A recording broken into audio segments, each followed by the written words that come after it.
I'm Brandy Ashford, and I'm your career counselor. Before we get started, is there anything that you would like to know about me? No. Okay, well, just tell me a little bit about yourself.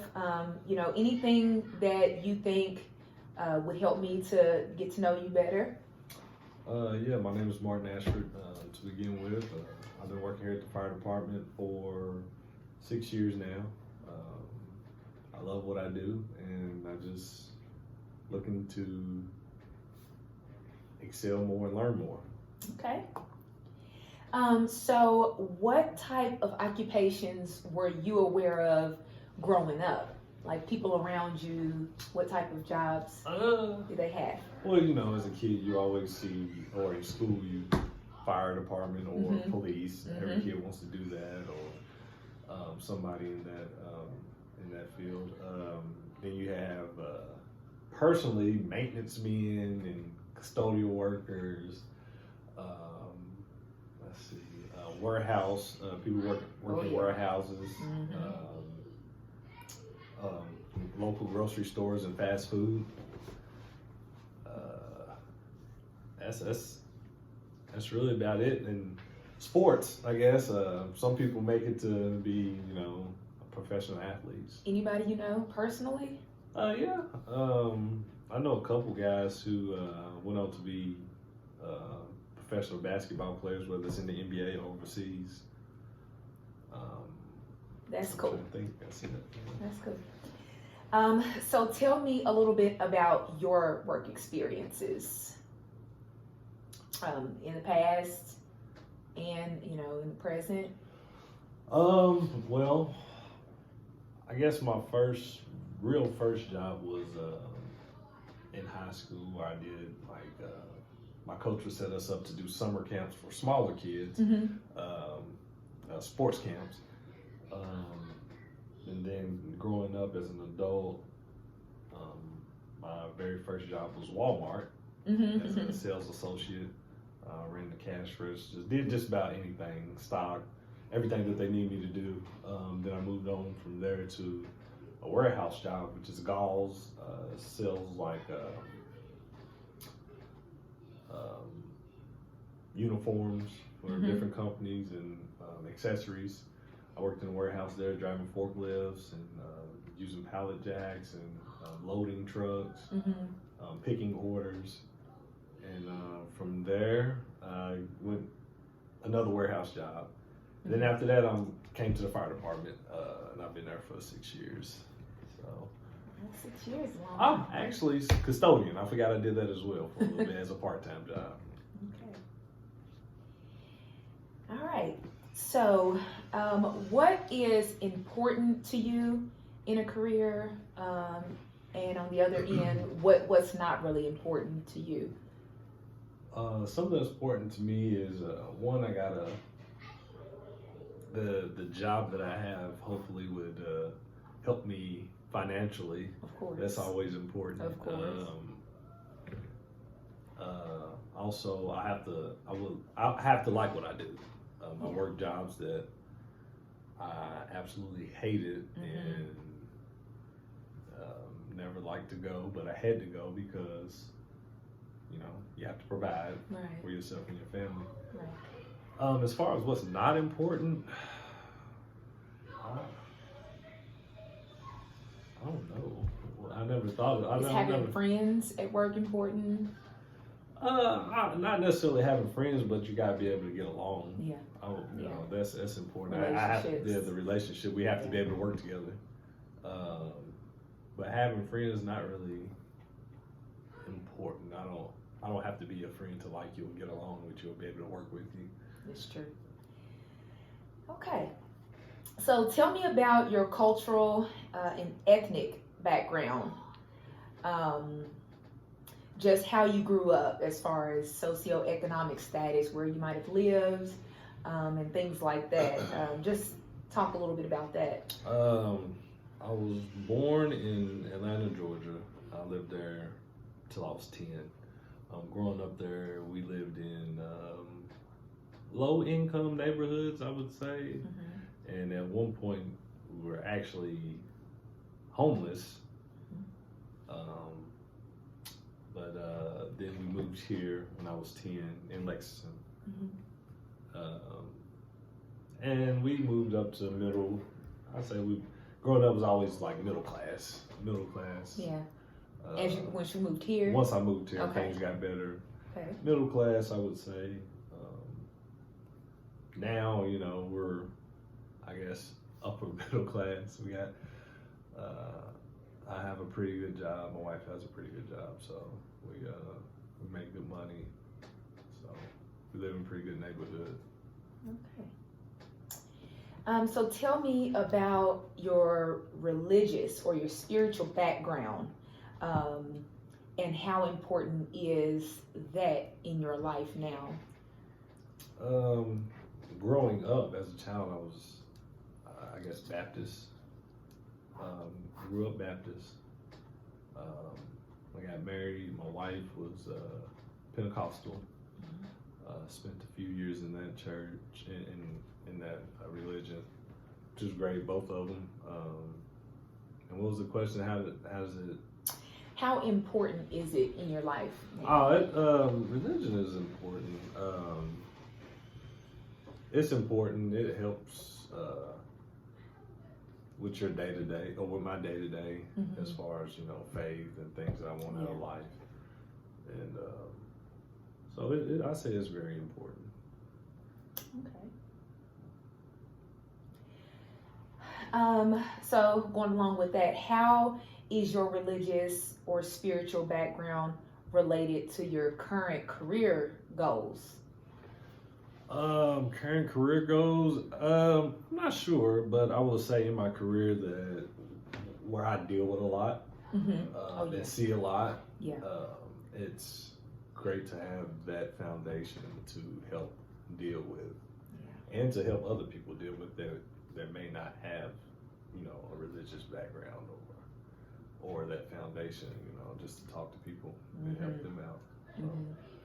As far as a career goal, I'm not sure where that fits in, just as long as, which legally no one really can suppress your religion. So I would say as long as I have those freedoms on my job or in my career, I'm good. All right. So how has your family, both immediate and extended, influenced your career goals? This is a two-part question. So first, how has your family, both immediate and extended, influenced your career goals? And then, do your career goals match or conflict with your family's expectations? So the influence that my family has had, I actually have a cousin that's a firefighter. He's always recruited me since before I was of age. When I was coming out of high school, you had to be 21 to become a firefighter. And, it was one of those things where not knowing about the job from anybody, not knowing anybody else that was a firefighter, it was always a thought of, man, I can't run no burning building, Right. I ain't doing that, Yeah. So, but he helped me, him and along with a neighbor who actually became a close friend of the family, learning from them and what all it took, the day to day, it made me more comfortable with, applying and achieving the goal. And I've always been one that wanted to serve my community in some kind of capacity and enjoy it. So learning from them, that helped a whole lot in the process of me actually taking the first step and applying to be a firefighter. And what was the second part? I'm sorry. No, it's okay. Do your career goals match or conflict with your family's expectations? They match, and I believe in some points exceed. My mom is so and my parents, not just my mom and daddy are so proud of what I have become. They've always known me as a helper, and so they love what I do. Of course, they're parents, so they worry you know, they know Of it's a course. dangerous job, but they love it. And like I said, I think I wouldn't even say I exceeded, because my mom always spoke us being doctors and that Yeah. kind of thing. So I guess it's right along the lines of what she's wanted for me. So brothers and sisters and all my family are proud of me. So I think it matched or exceeded. I know that makes you feel good. Who are some of the people in your community or the larger society, you know, whether it's teachers, neighbors, religious leaders, grandparents, who have influenced your career goals, and why? And you kind of answered that a little bit before, but if you'd like to speak on any additional members of your society that have maybe influenced your career goals, and then why? Yeah. So one lady, Lynn Adams, who's the mother of one of my best friends. She's also one of the ones who said that, who mentioned that I should become a firefighter, and that I should apply. And this was around the same time coming out of high school. She always felt it would be a good career for myself and her son, which he decided not to do, but I went on and followed through with it. Also, I have had a host of coaches who I've had the experience of playing for. Nimbo Hammonds, Maurice Ivory, these are guys I've been playing ball for since I was, you know, elementary, middle school, who, you know, always instilled, and Scott Ferguson, who also always instilled hard work in us and was tough on us, but loved us and treated us like their own. So I've always appreciated all the help that they've given me, you know, at times that it was hard growing up.